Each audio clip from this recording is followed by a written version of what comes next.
Le gel, c'est aussi la hantise des arboriculteurs. Les premiers bourgeons sont déjà là. Certains font tout pour les protéger. Par exemple avec des bras zéro dans les vergers. À Sigolsheim, dans le Haut-Rhin, Philippe Vogel et Joseph Pasquier. Alimenter le feu, faire chauffer les braises pour faire grimper le thermomètre, gagner quelques degrés, protéger à tout prix les arbres fruitiers d'un gel dévastateur. Vu du ciel, les bras zéro tournent à plein régime. Les vergers ont littéralement disparu sous un dôme de fumée. C'est la fumée qui compte. Bon, certes, le feu, ça réchauffe l'atmosphère, mais ce qui fait vraiment que l'atmosphère reste chaude, c'est vraiment la fumée. Donc on va essayer de maintenir une température entre 1 et 0 degrés, alors qu'initialement, on est sur du -3, -1.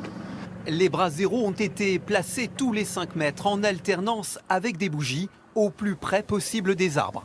Pour ces abricotiers, c'est une opération vitale car le fruit s'est déjà formé, à peine protégé par un fin coco. Donc là, on va trouver l'abricot qui est dedans, vous voyez, il est là, on le voit bien, il est formé. En dessous de 0 degré, la récolte sera perdue car l'arbre est particulièrement sensible au gel. C'est ce qu'il y a de plus fragile parce qu'ils sont à la noison. Ouais.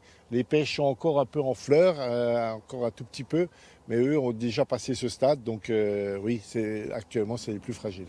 Pour sauver la récolte d'abricots, tout le monde est venu prêter main forte au travail dans les vergers depuis le milieu de la nuit pour alimenter les bras zéro, protéger les arbres jusqu'au lever du jour, le moment critique où la température est la plus basse. On a un but de ne pas descendre sous le zéro dans le verger.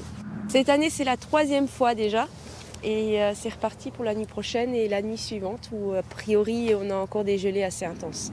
Il faudra attendre le premier sein de glace le 11 mai prochain pour voir s'éloigner les risques de gel.